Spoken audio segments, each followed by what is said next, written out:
pelajaran kita tentang perjalanan hidup orang-orang yang dipilih oleh Allah Subhanahu wa taala, manusia-manusia yang diistimewakan oleh Allah Subhanahu wa taala dibanding manusia yang lain.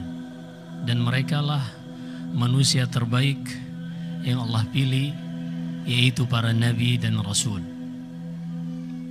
Dan pada sebelum Ramadan, di pertemuan terakhir, kita sudah sampai kepada kisah Nabi Ismail ibni Ibrahim alaihimassalam. Dan kita sudah dengarkan tentang perjalanan Nabi Ismail. Wa kana sadiqal wa'di wa kana ya'mur ahlahu bis salati waz zakati wa kana 'inda rabbih mardiyah. Ismail sebagaimana ayahnya terus memegang wasiat agar keturunan mereka senantiasa menjaga salat. Makanya ketika Allah memuji Nabi Ismail, Allah sebutkan pujiannya, wa kana ya'muru ahlahu bis salati.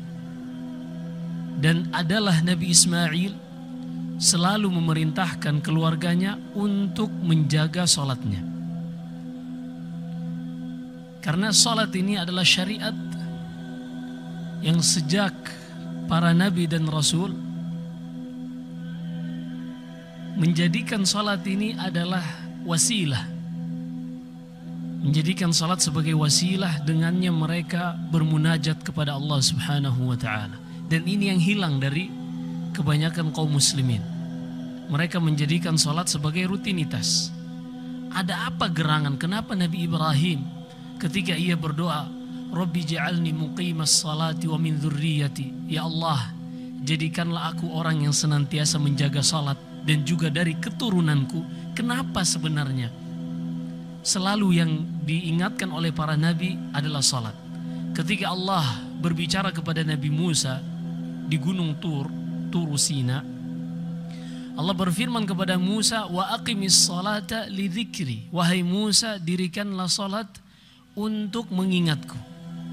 Maka di sini kita harus lihat cara menilai salat sebagaimana halnya para nabi. Bukan seperti ritual, kebiasaan, jam biologis kita yang sudah teratur. Ketika dengar azan kita pun memenuhi panggilannya. Sangat disayangkan kalau salat kita hanya sampai di situ. Karena orang-orang sebelum kita menjadikan salat mereka adalah sesuatu yang tidak dimiliki oleh orang terkaya di dunia sekalipun. Allah berfirman menyebutkan tentang salat. Pertama adalah untuk berzikir kepada Allah.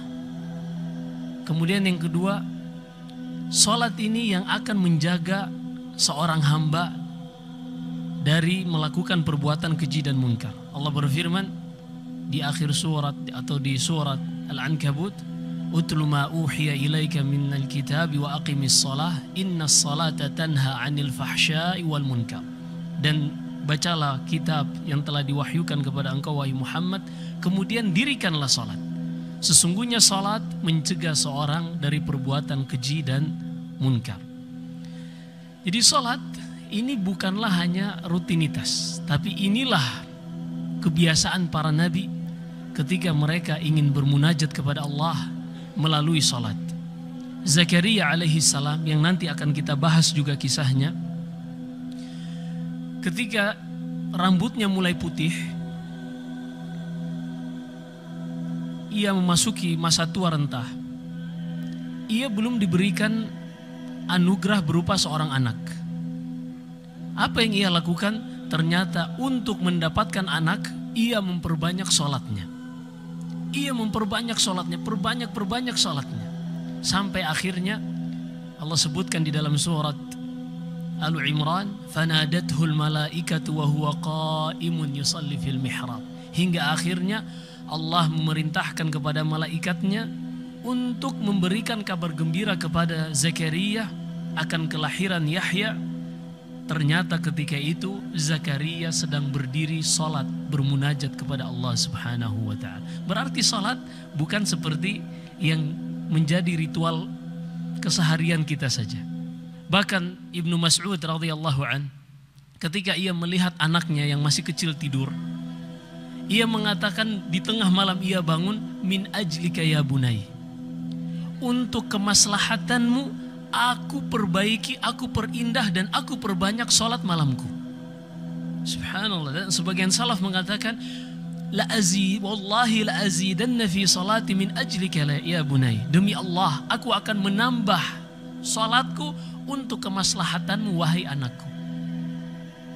Maka di sini kalau kita perhatikan wasiat Allah kepada para nabi dan rasul tentang salat begitu besar, kita harus membawa makna wasiat ini kepada makna yang seharusnya. Bukan yang kita pahami hanya dimulai dari takbiratul ihram sampai seorang salam ke kanan dan ke kiri. Tidak. Kata Nabi sallallahu alaihi wasallam dalam Sahih Bukhari, Sahih Muslim dan selainnya, di Sahih Muslim khususnya, nuhina an naqra al-Qur'ana ruk'an aw sujjada. Kami dilarang untuk membaca Al-Qur'an ketika ruku' atau sujud. Fa amma ar-ruku' fa'azzimu fihi Rabb. Adapun ketika ruku' jangan baca ayat Al-Qur'an, akan tetapi agungkanlah Allah Subhanahu wa taala pada posisi ruku' tersebut dengan mengucapkan subhana rabbiyal azim, sebagaimana dalam riwayat Imam Ahmad ketika turun firman Allah Subhanahu wa taala dalam surat Al-Waqi'ah, fasabbih bismi rabbikal azim, kata Nabi sallallahu alaihi wasallam, ij'aluha fi ruku'ikum. Ketika turun firman Allah, dan pujilah, sucikanlah nama Allah yang agung, kata Nabi sallallahu alaihi wasallam, jadikan lafaz subhana rabbiyal azim pada sujud kalian. Kemudian kata Nabi sallallahu alaihi wasallam, wa amma sujud, tadi ruku' ya. Kemudian wa amma sujud fa'azzimu fa'akthiru fihi du'a faqaminun an yustajaba lakum. Adapun ketika sujud, maka perbanyaklah untuk berdoa karena hampir saja doa kalian dikabulkan ketika sujud. Bahkan kata Nabi sallallahu alaihi wasallam dalam riwayat yang lain, aqrabu ma yakunu bainal 'abdi wa rabbih wa huwa sajid. Kondisi manusia paling dekat dengan Allah Subhanahu wa taala adalah ketika dia sujud. Lalu kata Nabi sallallahu alaihi wasallam, fa'akthiru fihi du'a. Maka kalau kalian mengetahui kondisi ini, perbanyaklah doa ketika sujud. Maka di sini kita sengaja menyinggung tentang pentingnya wasiat Allah kepada para nabi dan rasul ini, karena kalau kita perhatikan, yang membuat para nabi dan rasul ini menjadi istimewa di sisi Allah bukan karena semata-mata nasab, bukan karena semata-mata kecerdasan atau ketampanan seperti Nabi Yusuf, bukan, tapi apa yang ada di dalam hati berupa pengagungan kepada Allah Subhanahu wa taala, rasa takut kepada Allah, dan rasa takut tersebut lebih terlihat ketika mereka beribadah, ketika salat.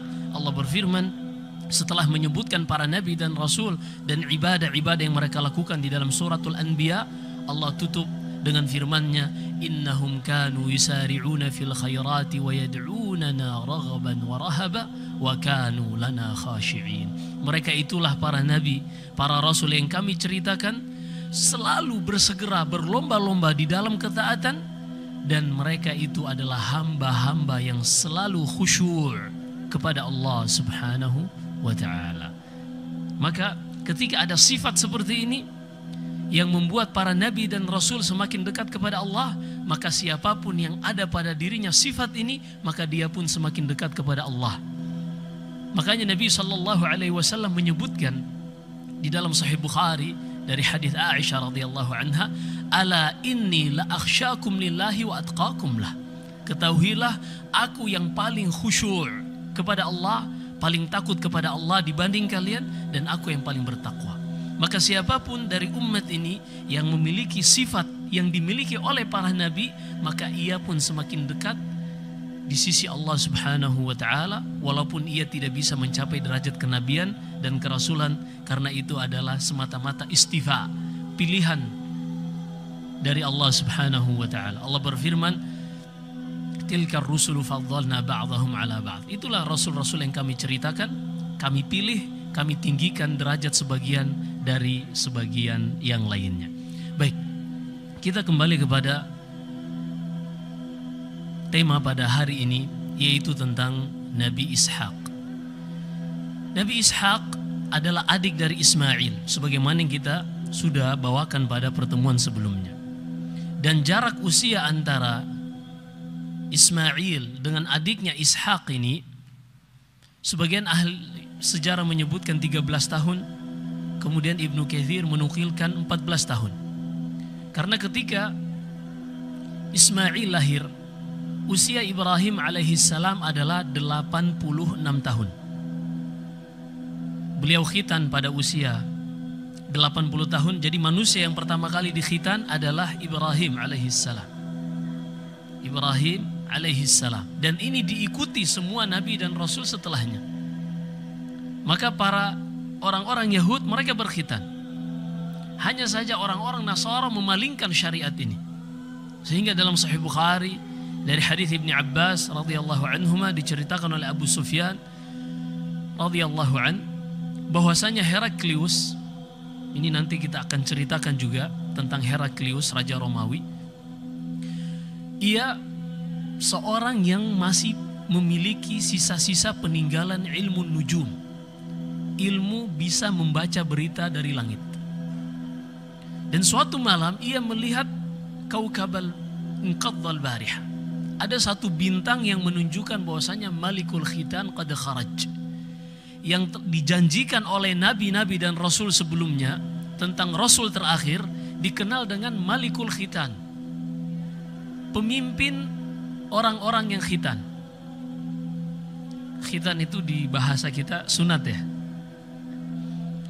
Lalu kata Heraklius, fanzuru man yakhtatinu min hadhihi al-ummah. Ketika itu mereka di Ilya di Palestina, Romawi adalah imperator yang besar yang setara dengan Persia. Sehingga Heraklius mengatakan, siapa yang khitan dari rakyat kita? Lalu kata penasihat-penasihatnya, la yahummannaka sya'nuhum la yakhtatinu min hadhihi al-ummati illa al-yahud. Karena ketika itu Arab, khususnya Hijaz, tidak di bawah kerajaan Romawi. Jadi sejak dari dulu Arab, negeri Hijaz, Mekah dan Madinah itu tidak ada pemimpin yang berupa raja. Yang ada hanyalah ru'usul qabail, ketua-ketua kabilah. Adapun negeri Yaman, ini juga Arab, ini banyak raja. Ada dikenal dengan at-tababi'ah. Ahum khairun am qaumu tubba' walladzina min qablihim ahlaknahum innahum kanu zalimin. Juga di surat Qaf disebutkan wa qaumu tubba'. Tubba' ini adalah raja yang menguasai Saba, negeri Saba, yang salah satu ratunya kita kenal dengan Bilqis, yang hidup pada zamannya Sulaiman alaihissalam. Nanti kita akan sebutkan juga bagaimana mereka diberikan oleh Allah suatu anugerah berupa Saddul Ma'rib, bendungan Ma'rib, yang dari situ mereka bertani, mereka mendapatkan pengairan untuk pertanian dan perkebunan mereka. Intinya Heraklius meminta cari dari umat ini siapakah yang khitan. Ternyata kata penasehatnya tidak ada yang khitan kecuali orang-orang Yahud. Wala yahummannaka sya'nuhum. Ketika itu Yahud lemah. Dan gak usah pusing dengan Yahud. Utus prajuritmu untuk membunuh semua Yahud. Niscaya mereka punah dari muka bumi ini. Tiba-tiba datang seorang utusan Nabi sallallahu alaihi wasallam yang bernama Dihya ibni Khalifata al-Kalbi. Sahabat yang paling tampan.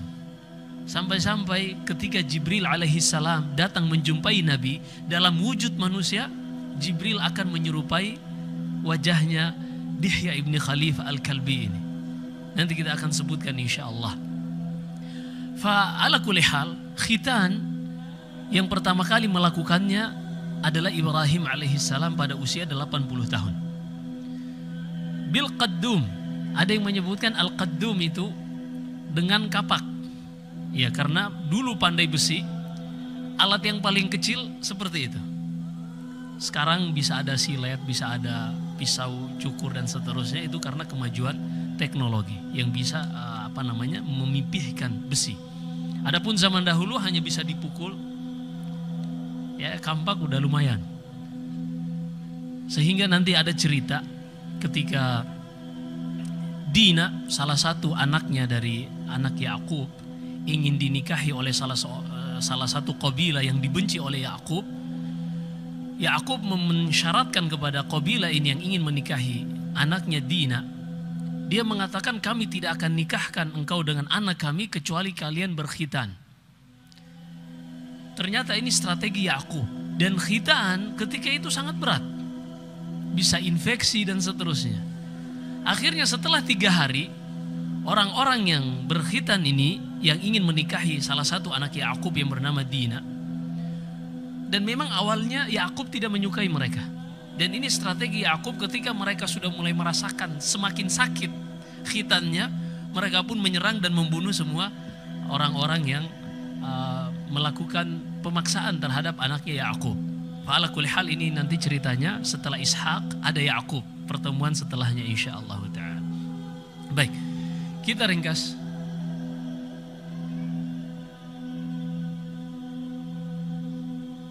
Ishak alaihi salam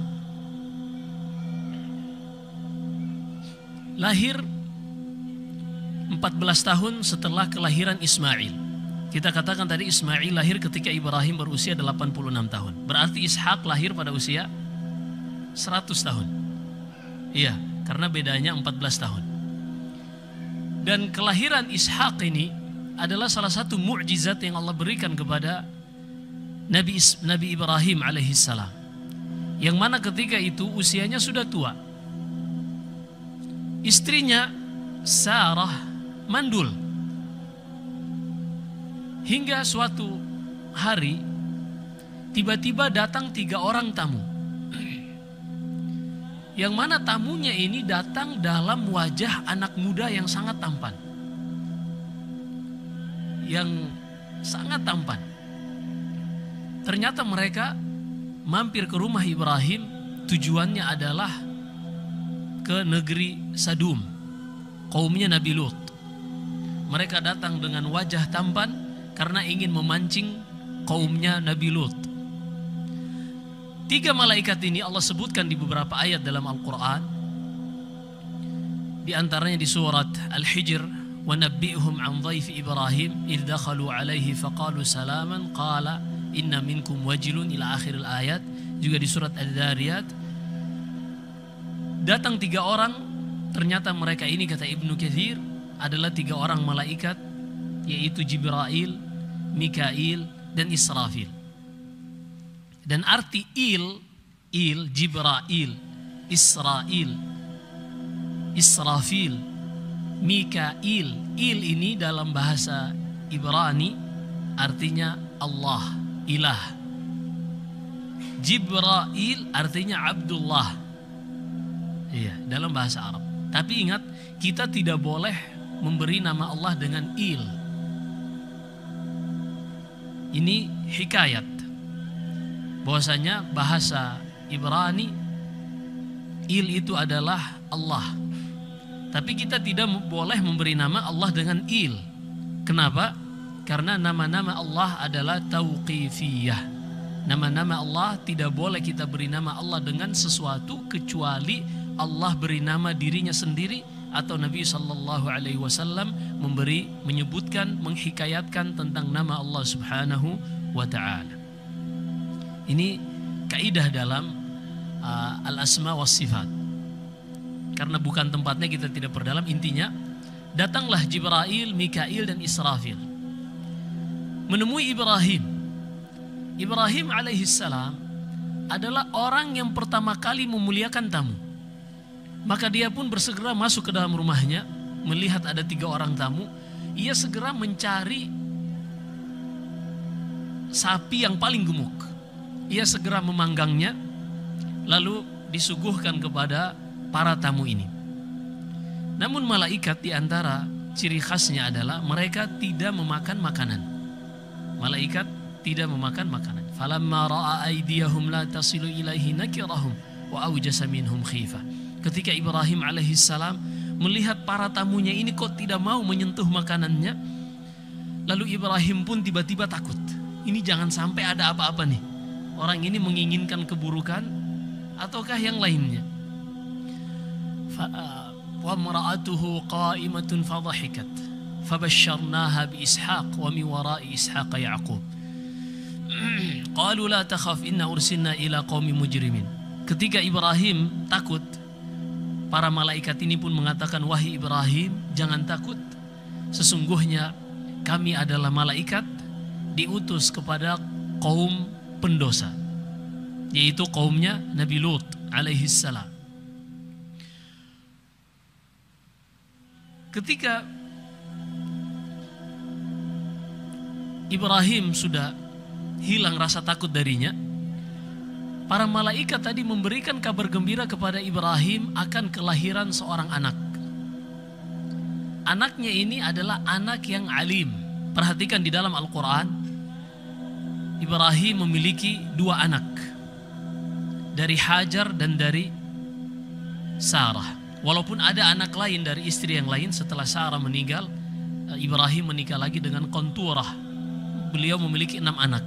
Tapi 6 anak ini tidak menjadi atau tidak dikenal sebagai Nabi dan Rasul. Yang dikenal dengan Nabi dan Rasul hanya Ismail dan Ishak. Baik.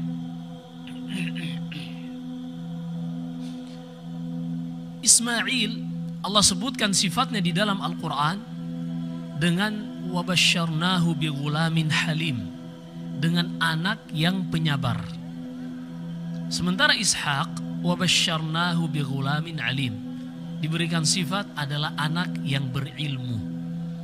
Ini dua anak Ibrahim alaihissalam. Ketika mendengar berita gembira tersebut, Sarah, istri dari Ibrahim, yang ketika itu usianya sudah mencapai 90 tahun, wa mar'atuhu qa'imatun fadhahikat.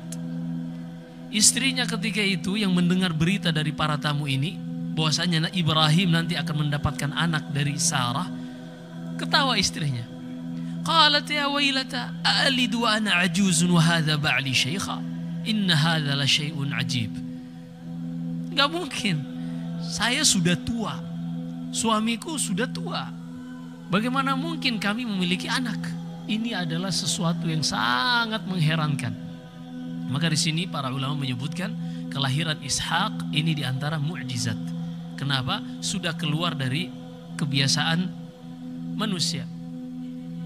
Karena ketika itu Sarah sudah menopause dan Ibrahim sudah tua sekali.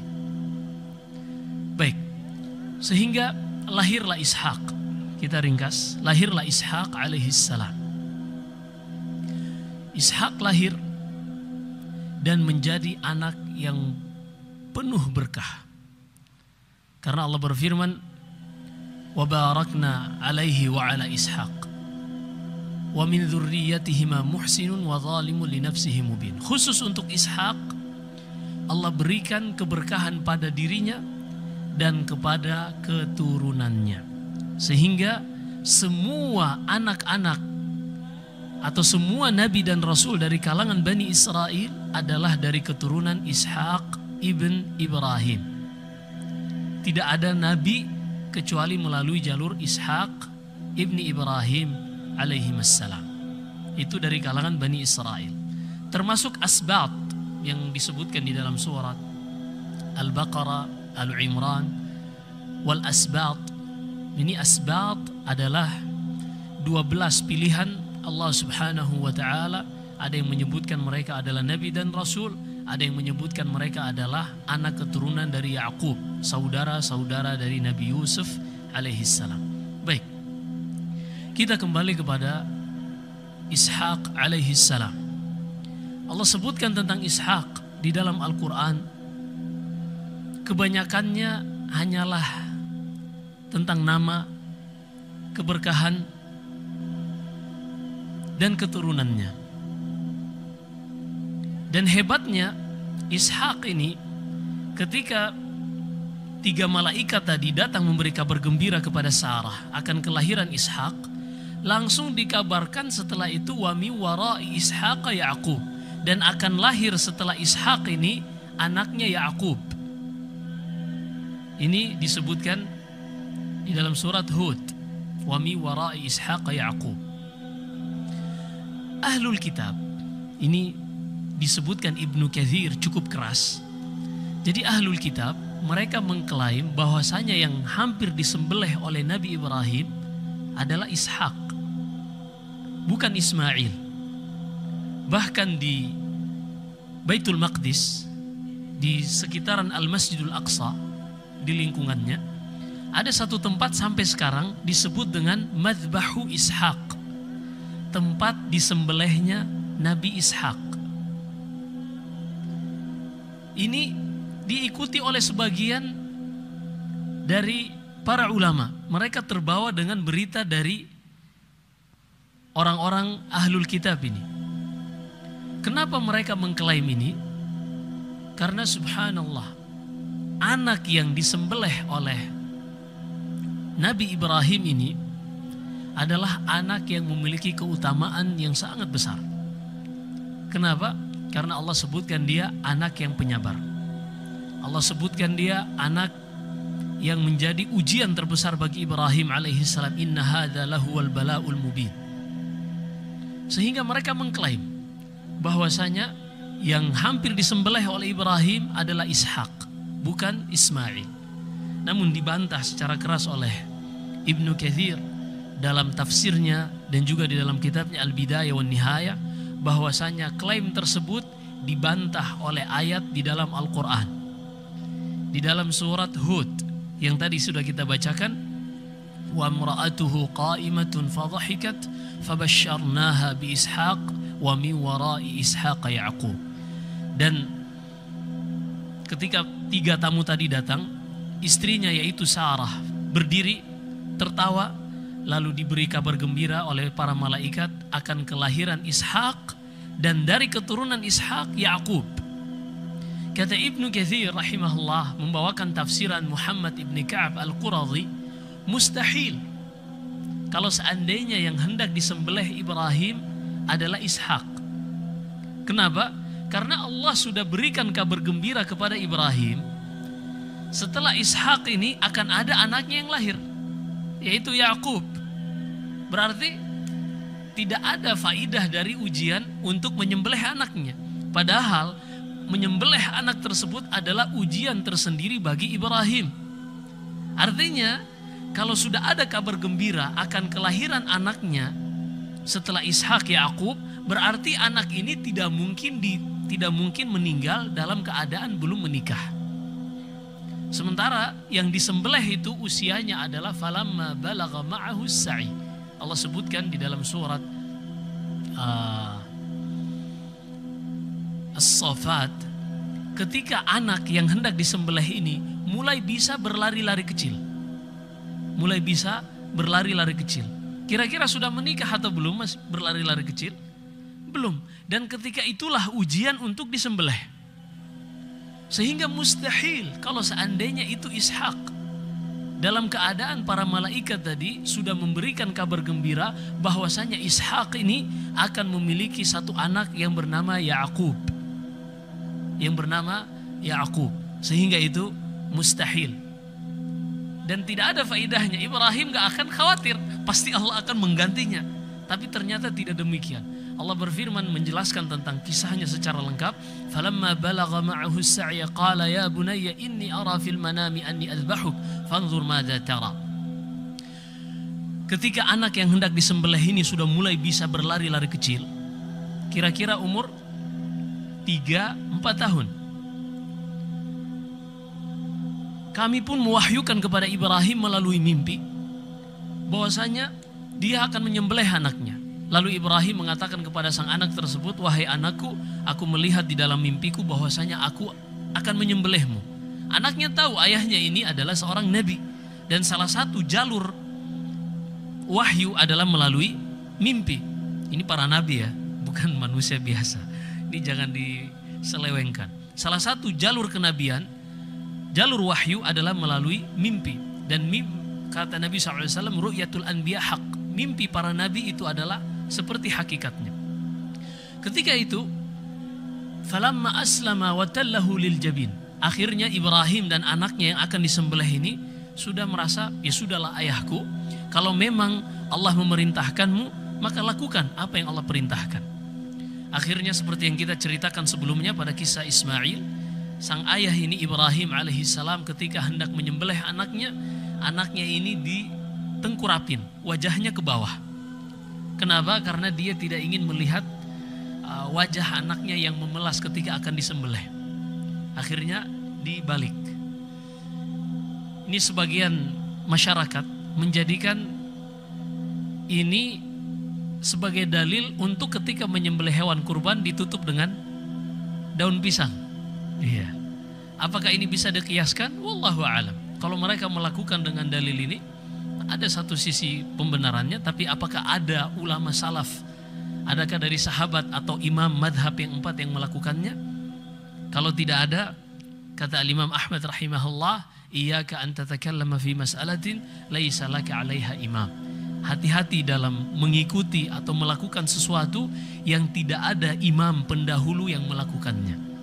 Seperti inilah seorang salafi, seorang yang mengikuti manhaj salaf adalah dia tidak akan melakukan dari apa berupa ibadah atau keyakinan kecuali dia melihat ada dari kalangan sahabat, tabi'in, tabi'ut tabi'in, imam madhab yang 4 yang melakukannya. Kalau tidak ada, cukup. Wasi'ana ma wasi'as salaf. Akan cukup bagi kita apa yang dahulu para salaf, cukup bagi mereka. Tidak perlu kita menambah-nambahkan. Baik.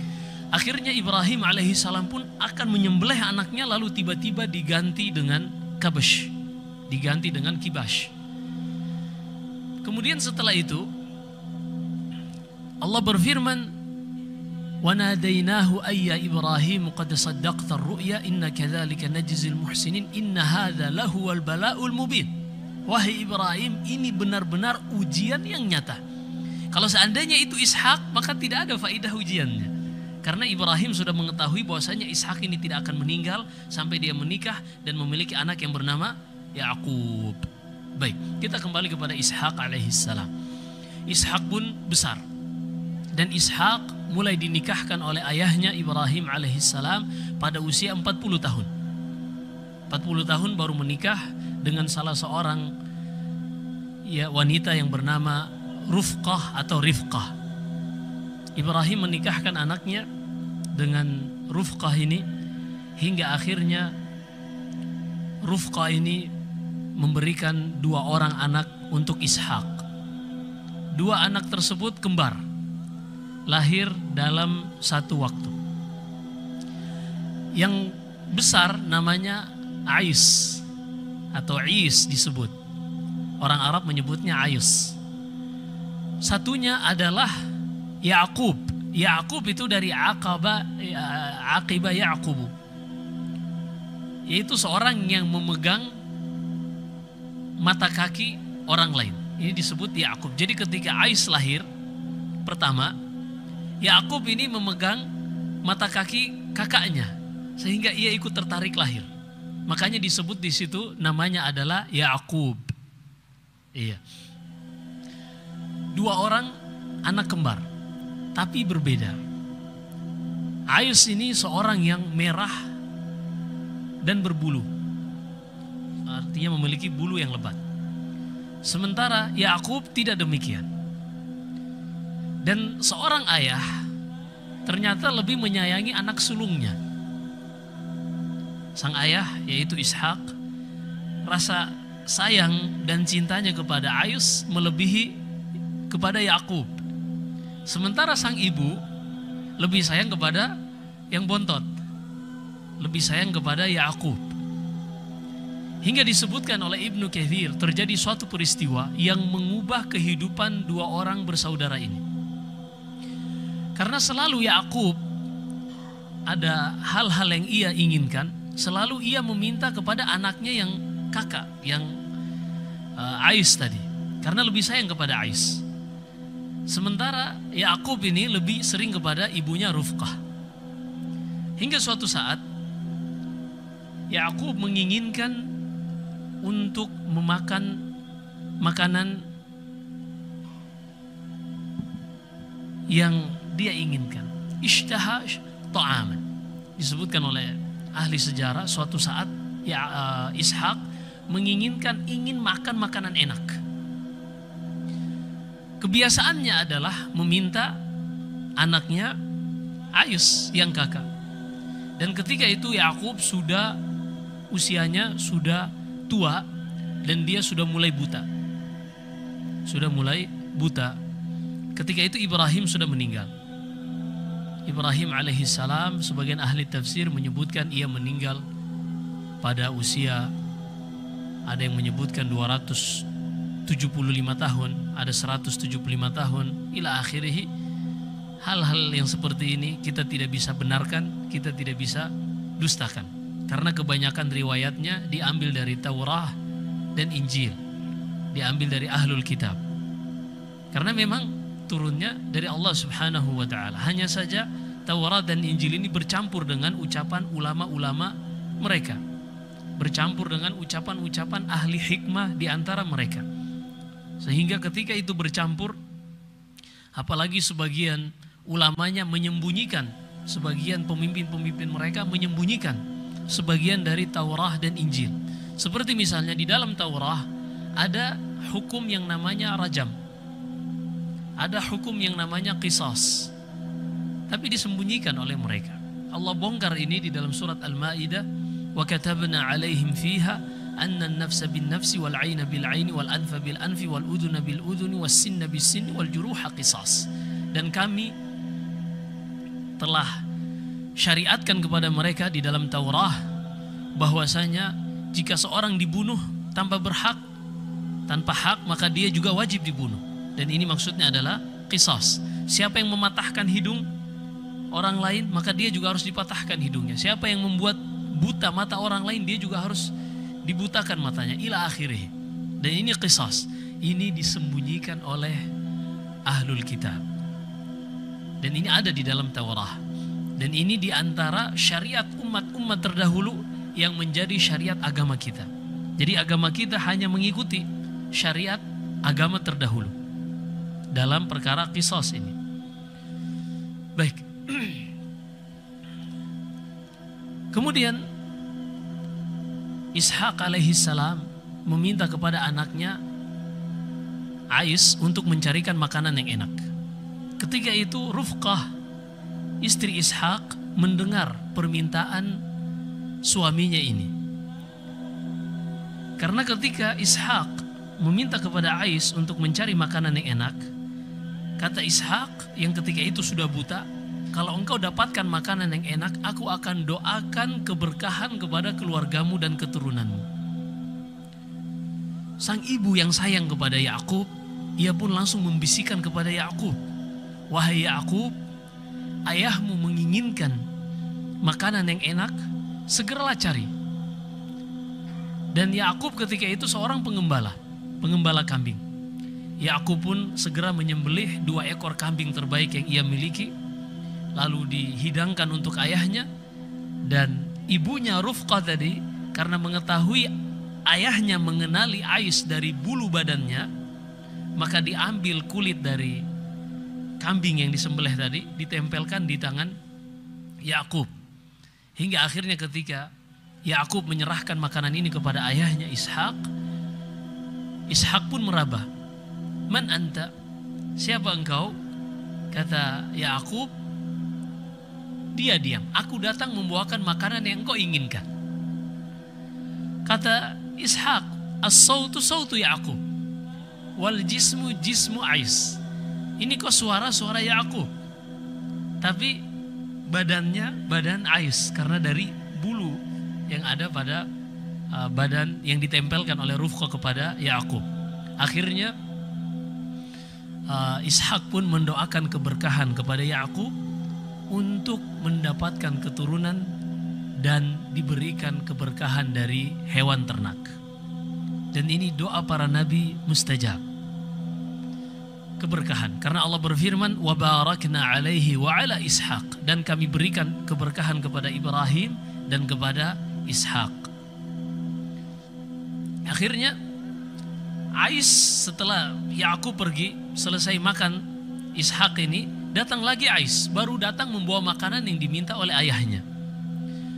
Ketika itu Ishaq terheran, siapa ini? Ais. Apa yang kau lakukan? Aku membawa makanan yang engkau bawa tadi, yang engkau minta tadi. Yang tadi siapa? Akhirnya di sini Ais mulai merasa, oh ini berarti Yakub ingin menyaingi saya. Dari sinilah mulai lahir dendam kesumat di dalam hati Ais, ingin membunuh Yakub. Akhirnya makanlah Ishak dari makanan yang dibawakan oleh Ais dan juga mendoakan keberkahan, tidak seperti doa kepada Yakub.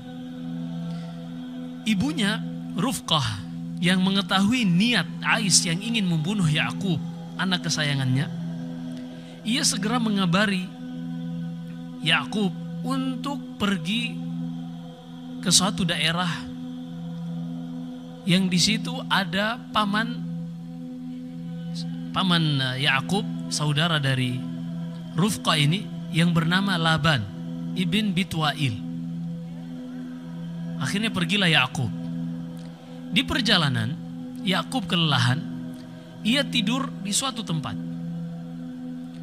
Ia tidur di tempat tersebut, ternyata di dalam tidur ia mimpi ia mendapatkan keberkahan, anak-anak yang banyak dan hewan ternak yang banyak. Sesaat ia langsung bangun dan tersenyum, lalu ia membuat tanda di situ ada suatu batu. Ya Allah, karena engkau sudah memberikan wahyu, sudah memberikan pemberitahuan melalui mimpi akan keberkahan yang diberikan kepadaku pada keturunan, pada hewan ternak, maka aku akan bangunkan di tempat ini, di batu ini, Baitu Il. Bait artinya rumah, Il tadi artinya Allah, yaitu Baitullah. Yang kemudian nanti di tempat inilah yang akan berdiri Al-Masjidul Aqsa. Iya. Nanti dibangun oleh Yakub bersama Ishak alaihi salam. Kita lanjutkan setelah salat Isya insyaallah taala. Wassallallahu wasallam ala nabiyina Muhammad.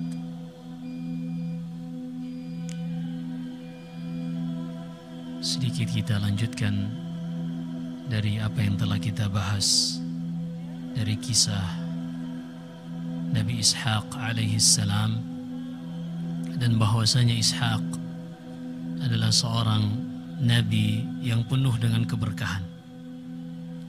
Dan di antara keberkahannya ini, sejak sebelum ia dilahirkan saja, yang datang membawa kabar gembira akan kemunculan Ishak adalah 3 orang malaikat yang nanti kita akan bahas insyaallah ta'ala pada pertemuan berikutnya. Kisah tentang Nabi Lut alaihi salam, yang mana ketiga malaikat tadi hanya mampir saja di rumah Ibrahim memberi kabar gembira akan kelahiran Ishak. Kemudian mereka melanjutkan perjalanan untuk menyelamatkan Nabi Nuh dan membinasakan Nabi Lut dan membinasakan orang-orang yang kufur dan bermaksiat kepada Allah Subhanahu wa taala dengan melakukan perbuatan homoseksual. Insyaallah taala kita akan bahas pada pertemuan berikutnya. Karena kita sebelumnya membahas tentang Ibrahim alaihi salam, maka kita lanjutkan dengan kedua anaknya, yaitu Ismail dan Ishak, yang pada malam hari ini kita sudah mendengarkan sebagian dari kisahnya. Yang harus kita pahami di dalam pembawaan sejarah para nabi dan rasul, ini harus kita jadikan kaidah, bahwasanya terkadang kita dengarkan dari para ahli tafsir atau dari ahli sejarah rincian tentang kisah-kisah para nabi dan rasul yang tidak disebutkan di dalam Al-Quran atau tidak disebutkan dalam hadis yang sahih atau hasan, maka tidak boleh kita telan secara mentah-mentah.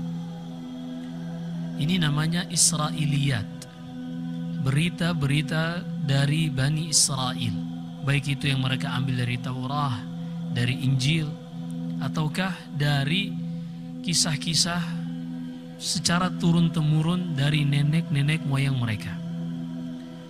Nabi SAW bersabda, "Ballighu anni walau ayah, wa hadithu an bani Israel wala haraj." sampaikan dariku walaupun hanya satu ayat, dan ceritakan tentang Bani Israel, dan tidak ada dosa bagi kalian akan hal tersebut. Namun di banyak hadis yang lain Nabi sallallahu alaihi wasallam menyebutkan bahwasanya kalau ada berita dari Bani Israel, kemudian ada ayat Al-Quran yang membenarkannya, maka itu kita jadikan akidah, atau kita jadikan sebagai sebuah syariat amalan. Seperti tadi yang kita sebutkan tentang qisas, juga tentang rajam. Ini syariat dari Bani Israel sebelum kita. Dan banyak syariat-syariat yang lain yang agama kita datang untuk membenarkannya. Artinya sesuai dengan syariat agama kita, maka itu kita amalkan. Adapun jika bertentangan, maka itu kita tolak. Seperti misalnya orang-orang Yahud dan orang-orang Nasara mengklaim bahwasanya Nabi Ibrahim adalah seorang Yahudi. Nabi Ibrahim ini klaim orang-orang Yahudi. Kemudian orang-orang Nasara mengklaim Nabi Ibrahim adalah seorang Nasrani. Nah, ini dinukil dari Bani Israel. Namun Allah Subhanahu wa taala membantahnya di dalam surat Al-Imran dengan firman-Nya, "Ma kana Ibrahimu Yahudiyan wala Nasraniyan, walakin kana hanifan muslima." Ibrahim bukanlah seorang Yahud, bukan pula seorang Nasrani. Maka berita yang tadi klaim dari mereka kita bantah. Jadi seperti itu di dalam kita mempelajari sejarah. Karena rincian-rincian seperti yang sangat detail tadi kita sebutkan, ini para ulama menerimanya dari ahlul kitab. Bahkan ada yang langsung mengambilnya dari Taurat, ada yang langsung mengambilnya dari Injil. Maka kita harus tetapkan kaidah di dalam kita mempelajari sejarah seperti ini, agar tidak semua kita benarkan, baik itu dari sisi usia Nabi Ibrahim, usia Sarah ketika ia diberi kabar gembira akan kelahiran Ishak.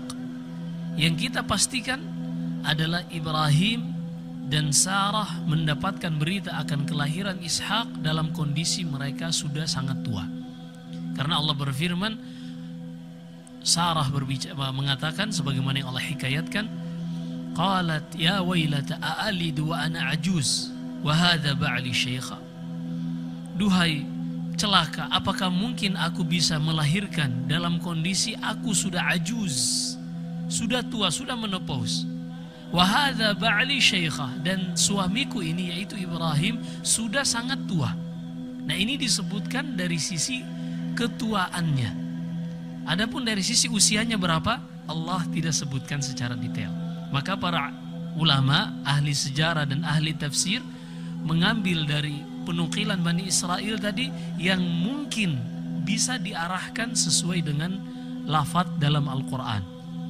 Ketika mereka menyebutkan Ibrahim diberi kabar gembira akan kedatangan Ishak in usia 100 tahun, ini tidak bertentangan dengan Al-Quran. Begitu juga Sarah yang sudah berusia 90 tahun, ini tidak bertentangan dengan Al-Quran. Maka untuk mendapatkan rincian seperti ini, karena nanti ada hubungannya kapan Ibrahim menikahkan Ishak, kapan Ibrahim mengunjungi Ismail, kapan mulai bangun Ka'bah, kapan Ishak mulai bangun dan Yakub mulai bangun Baitul Maqdis. Nah, ketika ada hubungannya dengan usia-usia tadi, para ulama mencoba untuk menggabungkan antara periwayatan dari Bani Israel dan apa yang ada di dalam Al-Quran. Hanya saja ini yang selalu diingatkan oleh Ibnu Katsir, karena Ibnu Katsir di dalam kitabnya Al-Bidayah wan Nihayah itu banyak sekali mengambil dari Taurah, mengambil dari kisah-kisah Israiliyat. Walaupun dari Ibnu Abbas radhiyallahu anhuma, terkadang Ibnu Abbas juga mengambil berita dari Ka'ab al-Ahbar, seorang yang dulunya Yahud, paham tentang berita-berita dari Bani Israel. Maka ini harus selektif. Dan Ibnu Katsir selalu mengulang-ulangi ini. Kita harus selektif di dalam menerima berita dari Bani Israel. Fa'ala kulli hal, terkadang para ulama menerimanya karena ini adalah bab penjelasan tentang sejarah. Dan tentang sejarah itu terkadang sanad periwayatannya ditolerir yang tidak ditolerir pada pembahasan akidah dan pada pembahasan hukum-hukum fikih. Ini harus dipahami agar kita tidak kaget ketika para ulama kok yang dibawakan Israiliyat yang tidak ada sanadnya sama sekali, misalnya kok yang dibawakan ini dari Taurah, langsung diambil dari Taurah. Bahkan Ibnu Katsir menjelaskan seperti itu. Nah, ini kita harus punya kaidahnya agar kita tidak bingung dan juga tidak menelan mentah-mentah ketika para ulama ahli sejarah membawakan sejarah. Seperti misalnya yang pernah kita sebutkan di sini tentang mana yang lebih dahulu, Nabi Idriskah atau Nabi Nuh alaihi salam? Nabi Idriskah atau Nabi Nuh alaihi salam? Karena kalau yang kita pelajari di sekolah-sekolah, Adam, Idris, Nuh, kan seperti itu. Sementara Idris ini namanya disebutkan di dalam Al-Quran tidak? Disebutkan. Disebutkan di dalam Al-Quran pada dua tempat. Ya, yang pertama di dalam surat Maryam, Allah berfirman, "Wadhkur fil kitabi Idris." Dan sebutkanlah, ingatlah di dalam Al-Quran ada seorang nabi yang bernama Idris. Dan Allah berfirman di dalam surat An-Nisa, "Wa rusulan qad qasasnahum 'alaika min qabl wa rusulan lam naqsus 'alaika wa rusulan lam naqsushum 'alaika wa kallama Allahu Musa taklima." Dan juga di akhir surat Ghafir Allah berfirman, "Qad qasasnahum 'alaik." Intinya yang Allah sebutkan ceritanya di dalam Al-Quran adalah Rasul. Sehingga Syekh Ibnu Utsaimin rahimahullah mengambil sebuah kesimpulan, setiap nabi yang disebutkan namanya di dalam Al-Quran maka dia juga sebagai Rasul, kecuali Adam alaihi salam. Setiap nabi yang namanya disebutkan di dalam Al-Quran maka dia juga sekaligus sebagai Rasul, kecuali Adam alaihi salam. Maka Idris ketika disebutkan namanya di dalam Al-Quran berarti dia nabi dan Rasul. Sementara Rasul yang pertama adalah Nabi Nuh alaihi salam berdasarkan nas Al-Quran dan sabda Nabi SAW dalam Sahih Bukhari. Allah berfirman, "Inna auhayna ilaika kama auhayna ila Nuhin wan nabiyina min ba'di." Dalam surat An-Nisa, "Wahai Muhammad, kami telah wahyukan kepada engkau sebagaimana yang telah kami wahyukan kepada Nabi Nuh dan nabi-nabi setelahnya." Juga di dalam hadis Asy-Syafa'atil Uzma, manusia mendatangi Adam lalu mengatakan, "Ya Adam, mintalah syafaat kepada Allah untuk segera memutus perkara di antara kita semua." Lalu manusia mendatangi Adam alaihissalam. Lalu kata Adam, "Aku tidak pantas memberikan syafaat pada hari ini. Pergilah kepada Nuh, fa innahu awwalu rasulin ba'athahu Allahu ila ahlil ard." Pergilah kepada Nabi Nuh, minta tolong kepadanya karena sesungguhnya dia adalah rasul pertama yang Allah utus kepada penduduk bumi. Nah, ini nas. Berarti Idris disebutkan oleh ahli sejarah dan ahli tafsir bahwasanya dia adalah kakek yang keempat dari Nabi Nuh. Nuh bin Lamak bin Mutawsyalikh bin Ukhnuh. Ukhnuh ini atau Khanuh dalam bahasa lainnya, ini mereka mengklaim inilah Idris. Nah, ini dibantah, disebutkan Ibnu Hajar dalam Fathul Bari ketika membawakan riwayat dari Abdullah bin Mas'ud, Idris huwa Ilyas, Ilyas huwa Idris, waqila Ilyas huwa Idris. Ibnu Mas'ud justru berpendapat ini dalam Sahih Bukhari bahwasanya Idris ini adalah Ilyas, Ilyasin, karena bukan kakek dari Nabi Nuh. Karena kalau kakek dari Nabi Nuh berkonsekuensi ada Rasul sebelum Nabi Nuh alaihi salam. Sementara Al-Quran menjelaskan tidak ada Rasul sebelum Nabi Nuh. Rasul yang pertama yang diutus pada kesyirikan yang pertama terjadi dalam sejarah kehidupan manusia. Kesyirikan terjadi yang pertama dalam sejarah kehidupan manusia adalah pada zamannya Nabi Nuh. Ini kita sudah bahas secara panjang lebar pada kisah Nabi Nuh. Maka tidak mungkin ada Rasul sebelum Nabi Nuh. Yang ada hanyalah Nabi Adam juga anaknya Syith. Hanya Syith ini tidak disebutkan di dalam Al-Quran. Tidak ada nama Syith di dalam Al-Quran. Sehingga yang seperti ini kita tidak bisa membenarkan apa yang disebutkan oleh ahli sejarah. Walaupun mereka memiliki pembenaran-pembenaran yang lain, tapi kalau kita melihat kepada hadis-hadis Nabi sallallahu alaihi wasallam dan riwayat dengan sighatut tamrid dalam Sahih Bukhari dari Ibnu Mas'ud bahwasanya Idris adalah Ilyas. Ilyas ini kita akan sebutkan ceritanya nanti insyaallah taala jauh setelah Nabi Ibrahim alaihi salam. Biiznillah. Insyaallah taala masih panjang perjalanan. Setelah ini kita akan bahas kisahnya Nabi Lut, kemudian kaum Madian. Kaum Madian ini setelah Ibrahim tapi bukan dari keturunan Ibrahim. Karena Nabi yang diutus kepada Madian, Nabi siapa? Syuaib. Syuaib ini adalah Arab, seorang dari bangsa Arab. Sementara Ibrahim bukan dari Arab. Jadi Nabi dari bangsa Arab ada 4. Siapa yang masih ingat? Dalam hadis Abu Dzar, kata Nabi SAW kepada Abu Dzar, Anbiya'ul Arab arba'ah. Nabi dari kalangan bangsa Arab hanya ada 4. Hud, Saleh, Syuaib, wa nabiyyuka ya Abu Dzar. Yaitu Hud, Saleh, Nabi Syuaib ini khatibul anbiya, nabi yang paling fasih. Kemudian setelahnya adalah Nabi kita Muhammad sallallahu alaihi wasallam. Baik, masih panjang perjalanan insyaallah taala. Hanya ini saya ingin ingatkan kaidah.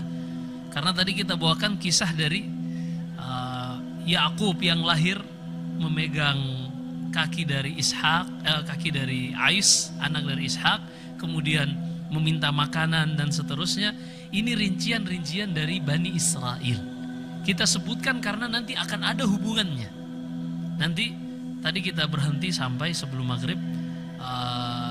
Yakub ini bermimpi bahwasanya Allah akan berikan keberkahan pada keturunan dan hartanya. Nanti setelah itu dia akan pergi sesuai wasiat dari ibunya Rufqah kepada pamannya yang bernama Laban bin Bituail. Sampai akhirnya ia pergi dan ia menikah, kemudian mendapatkan anak. Anaknya berjumlah 12 laki-laki, 1 orang perempuan yang bernama Dina. Kemudian nanti mereka ini kembali dan terjadi nanti peristiwa karena salah satu anak dari Yakub ini bernama Yusuf alaihi salam. Nanti akan terjadi peristiwa bagaimana 11 orang anak laki-laki tadi ingin membunuh Nabi Yusuf alaihi salam. Kenapa? Kok bisa mereka membunuh saudaranya sendiri? Ya, ternyata nanti kita akan bahas Yakub ini menikahi 2 orang. Anak dari Laban, anak dari pamannya sendiri. Laban ini memiliki 2 anak, yang pertama bernama Lia, yang kedua bernama Rahil. Nah, Yakub ini ketika sampai ke tempatnya Laban pamannya ini ingin menikahkan Yakub dengan salah satu anaknya. Ternyata Lia ini wanita yang tidak terlalu cantik, tapi Rahil wanita yang sangat cantik. Tabiat laki-laki ketika disuruh pilih, maka Yakub memilih untuk menikahi Rahil. Tapi kata Laban, kami tidak akan menikahkan engkau kecuali dengan mahar engkau mengembala di tempat kami selama 7 tahun. Hingga akhirnya disepakati oleh Yakub. Setelah 7 tahun berlalu, mulailah malam pertama. Ternyata Laban ini tidak seperti perjanjian di awal. Ketika malam pengantin itu, yang dimasukkan ke kamar Yakub bukanlah Rahil, tapi kakaknya. Karena Lia itu lebih kakak dan Rahil ini adiknya. Yang dimasukkan adalah Lia. Ketika pagi harinya, komplain Yakub alaihissalam, kok gini sih, nggak sesuai perjanjian. Perjanjiannya setelah 7 tahun saya menikah dengan Rahil. Kenapa yang masuk Lia? Kata Laban, laisa min sunnatina an nuzawwija sughra qabla al-kubra. Bukan dari kebiasaan kami untuk menikahkan yang lebih kecil sebelum yang kakaknya terlebih dahulu. Jadi ini ada asalnya ya. Masyarakat kita menikahkan harus kakaknya dulu. Apalagi kalau kakaknya itu perempuan, laki-laki, adiknya yang menikah terlebih dahulu. Nggak boleh melangkahi kakaknya. Ini ada sunnahnya. Baik. Akhirnya kata Yakub, terus gimana dong? Ya udah nikahi lagi adiknya. Akhirnya dinikahkanlah dengan Rahil dalam satu rumah tangga, dan ini syariat umat terdahulu. Ini boleh syariat umat terdahulu menikahi seorang wanita dengan adiknya atau dengan kakaknya atau dengan bibinya. Ini masih boleh. Adapun pada syariat Nabi SAW ini dilarang. Dalam surat An-Nisa Allah berfirman, "Hurrimat 'alaikum" ila akhirih. Kemudian kata Allah, "Wa an tajma'u bainal ukhtaini illa ma qad salaf." Dan tidak boleh bagi kalian untuk menggabungkan dalam sebuah pernikahan dua orang wanita kakak beradik. Juga dalam hadis Nabi SAW bersabda, "Wala tujma'ul mar'atu ma'ammatiha." Dan tidak boleh digabungkan dalam satu pernikahan seorang wanita dengan bibinya, dengan tantenya. Ini nggak boleh. Nah, ini seperti ini syariat zaman dahulu menjadi syariat kita, kecuali jika syariat kita membatalkan syariat tersebut. Ini di dalam bab usul fiqh disebutkan, syar'u man qablana syar'un lana illa ma ja'a syar'una bi khilafihi. Syariat umat terdahulu juga menjadi syariat kita, kecuali jika datang syariat kita yang membatalkan syariat umat terdahulu. Artinya apa? Kalau ada suatu amalan sudah disyariatkan pada umat terdahulu dan tidak ada dari syariat kita yang membatalkannya, maka syariat itu juga menjadi bagian dari syariat kita. Baik, akhirnya nikahlah dengan Lia dan dengan Rahil. Tapi Rahil juga ini harus dengan mahar 7 tahun juga mengembala. Sehingga 14 tahun Yakub di tempatnya pamannya Laban ini, dan Yakub melengkapinya menjadi 20 tahun. Selama 20 tahun ini perjalanan dari Lia ini, walaupun dia wajahnya kurang cantik, tapi dia wanita yang subur. Sehingga Yakub mendapatkan anak 6 laki-laki dari Lia. Adapun Rahil tidak mendapatkan anak ketika itu. Sampai akhirnya Rahil sudah putus asa, ya sudah. Rahil ketika itu memiliki satu budak wanita, dihadiahkan kepada Yakub.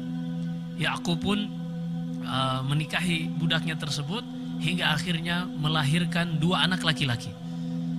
Sehingga menjadi berapa anak Yakub yang laki-laki? 8. Lia melihat adiknya menghadiahkan budak untuk suaminya, dia juga nggak mau kalah. Akhirnya dihadiahkan juga budak untuk suaminya dari Lia, dan Yakub mendapatkan 2 anak laki-laki juga, menjadi 10. Ketika melihat semua ini, semua wanita di sekelilingnya memiliki anak kecuali Rahil, benar-benar Rahil berdoa kepada Allah dengan merengek. Hingga akhirnya Allah Subhanahu wa ta'ala juga memberikan anugerah kepada Rahil 2 orang anak laki-laki yang bernama Yusuf dan adiknya Bunyamin. Nah, disinilah kita lihat ternyata antara Yusuf, Bunyamin dengan 10 saudaranya yang ingin membunuh Yusuf, ternyata mereka saudara satu ayah tapi beda ibu. Nah, seperti inilah para ulama terkadang cerita-cerita seperti ini diterima karena memang masuk akal dan sesuai dengan jalur penyebutan yang ada di dalam Al-Quran. Baik, ini sengaja kita bawakan agak malam agar kita bisa paham kemana arah kita ketika mempelajari sejarah. Mana yang harus kita benarkan, mana yang kita harus tolak, dan mana yang kita tawakuf. Kita tidak akan mengomentari kita terima atau tidak, kita hanya lebih mencocokkan apakah sesuai dengan Al-Quran, apakah ada kemungkinan kebenarannya ataukah tidak. Kalau ada kemungkinan kebenarannya, maka diterima karena ada berita yang seperti itu lebih baik daripada tidak ada rincian sama sekali. Wallahu alam. Semoga apa yang kita dengarkan bermanfaat dan menambah khazanah kita, khususnya ketika kita mempelajari sejarah para nabi ini. Nanti kita akan lebih menanamkan pada bagaimana mereka ini hidupnya bisa lebih berkah, bagaimana hidup mereka ini benar-benar menjadi manusia pilihan. Kita tidak hanya mempelajari seperti sebuah kisah cerita yang berlalu seperti itu saja tanpa ada hikmah dan ibrah yang kita bisa ambil dari sejarah perjalanan para nabi ini. Wallahu alam. Sallallahu alaihi wasallam ala nabiyina Muhammad. Subhanakallahumma bihamdik asyhadu an la ilaha illa anta astaghfiruka wa atubu ilaik. Wassalamu alaikum warahmatullahi wabarakatuh.